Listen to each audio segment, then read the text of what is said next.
Brighton, I mean, De Zerbi, Europa League, they've got that locked in. What do we think? I think that's, as much as we praise Potter at Brighton, I mean, De Zerbi's like spring on. He's done a fantastic job of pushing him to the next level. I'll be honest with you, under Potter, I don't think they've achieved this. I don't think they achieved this at all. I think they couldn't. Or not this soon. They were doing well. Yeah. But I think, like you said, De Zerbi's come in and he's just taken them to a next level really quickly. The next challenge now is, what do they do over the summer? If McAllister goes, who comes in to replace him? Yeah. The database, bro. Obviously, yeah. No, they've got players. I mean, they put that the young lad Yassine, I forget his surname. He started. There's a few syllables too. He started in the weekend. He's obviously done a decent job. They've got a few youngsters coming through. It'll be interesting now to see how they handle European ball. Yeah, man. Thursday, Sundays are different on top of the Prem. On the point of their summer transfer, do you think De Zerbi should have come out and said that McAllister and Caicedo deserve to play at a higher level, or do you think that should have just been kind of more of an in-house conversation? No, I don't see nothing wrong with that. I agree. I think he's, let's be honest, it's the same with Emi Martinez. There was that comment came out as well about him. Apparently he wants Champions League ball.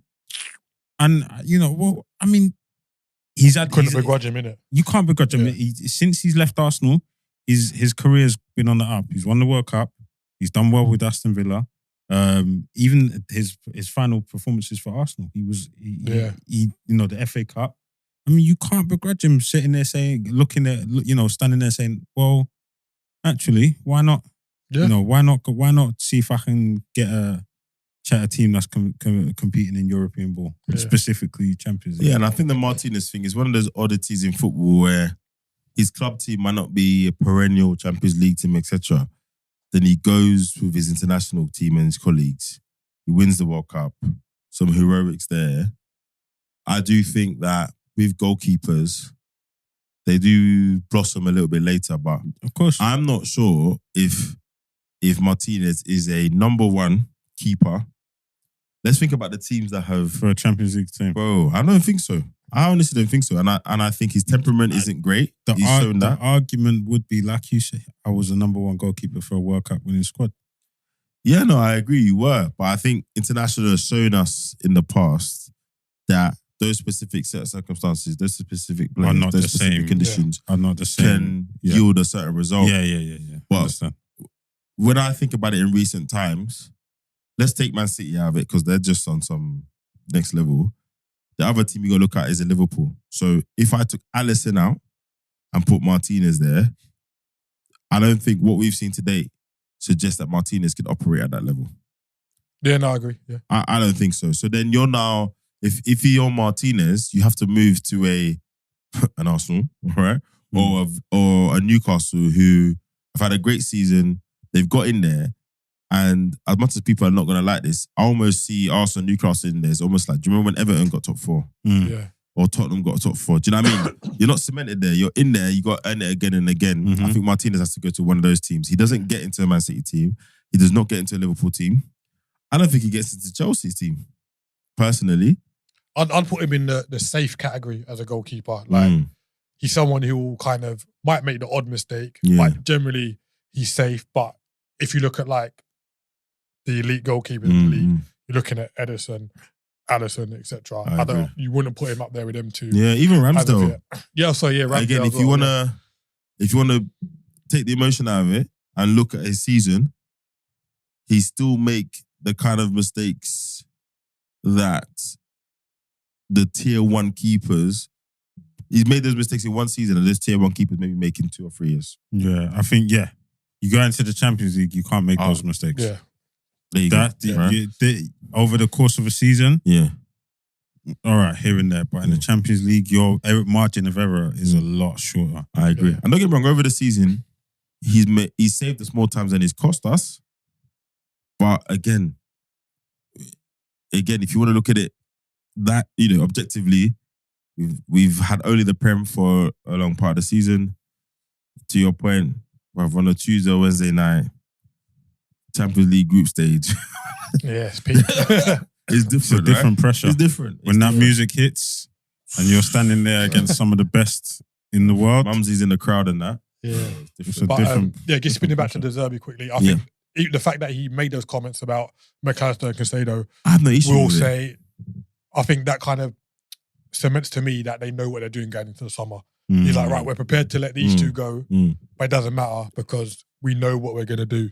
And he's like, it is what it is kind of. If you think about it, I think, again, we've talked about this before with how candid managers are, right? Mm. And anywhere but the UK, this is normal. Mm. Yeah. Like, the reason why we're able to talk so freely on people like Lukaku and etc. because the manager, the director of football comes out and says, well, this is what we want to do. We've spoken to X club. They want Y price, but we want to pay Z price. We'll see what happens. Yeah. So in the UK, there's bare of this respect. Bruv, it's kind of dead. So I think De Zerbi coming out and saying everything we know, the Caicedo saga was effectively played out in public, right? The McAllister thing as well. Again, another World Cup winner.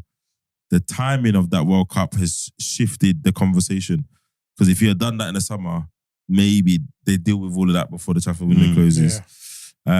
So I'm cool with that. I think I want more managers to just, we're not idiots. We know what's going on. The clubs are going to have the conversations they're going to have anyway. I'm up for more managers just coming out and being candid and saying, look, we are Brighton.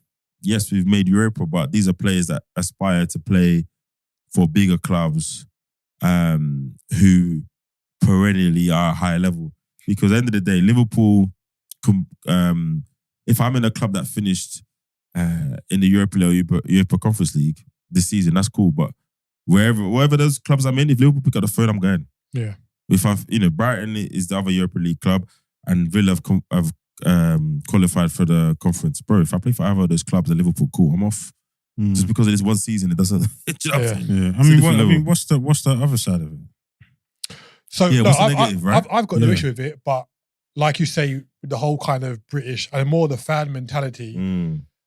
I think even now you still get fans that are like, you play for my club, you're a property of my club. Where I think now you've got to start looking at footballers as people who just have a job. Like, they're good at this job. That's what they do to earn money. And I don't think a lot of British football fans, especially, have that mentality. Yeah, I agree. Where if you take someone like Ben White, he's openly said, like, I don't watch football. Yeah, it's a job. It's a job. I'm good at this. And in any walk of life, that's fine. If you speak to that fan who's a project manager for X business and someone comes and says, I'm going to give you X amount more for the same job, they're going to take it. But because someone's now a footballer, they're of the mindset of, well, you've committed a contract to us, you have to stay and deliver. Yeah. And I think that's where the negative could be. I think there needs to be a shift in fan mentality towards footballers, which I don't think the British fanship are ready for yet. No, and to add to that point, the two players they're talking about here are not British, right? So at the end of the day, the depth of their loyalty to clubs is back home. McAllister's from Argentina. Whatever loyalty he's got is to his equivalent of his local club, Arsenal, Liverpool, whatever, back home. Caicedo's the same. They've come over here to Europe in general. It's either UK, Spain, Italy, wherever it is, and further their career as much as they can. So you can't wrong them. And a lot of these South American players, you know what the pinnacle is for them? It's Real Madrid or Barcelona. It's true, right? 100%.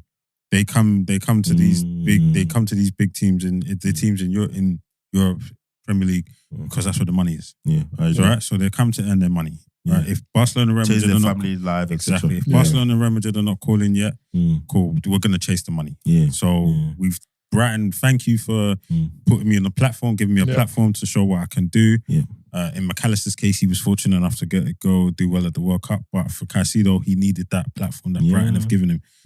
Arsenal have come knocking. You think he's not running out of that front door? No, it's true. And deserved, didn't it? And then you get like a Firmino, went to Germany, did his thing. He's played for Liverpool. So, okay, fine. He's not played for Real Madrid or Barcelona, but he's won the Premier League. He's won the Champions League. So he's got a slightly different route. But you're right. We've seen it over the years. All the legends from that side of the world, they've played for one of those two clubs. Right? And at the time when Italy was prime. It was the AC Milan, Inter Milan, Cafu, etc. So, I agree with you, Kim. I think I've talked about it before, man. The moral soapbox we have on football in this country, it just needs to, someone needs to pack it away, bro, and dash it in the bin. Yeah, man.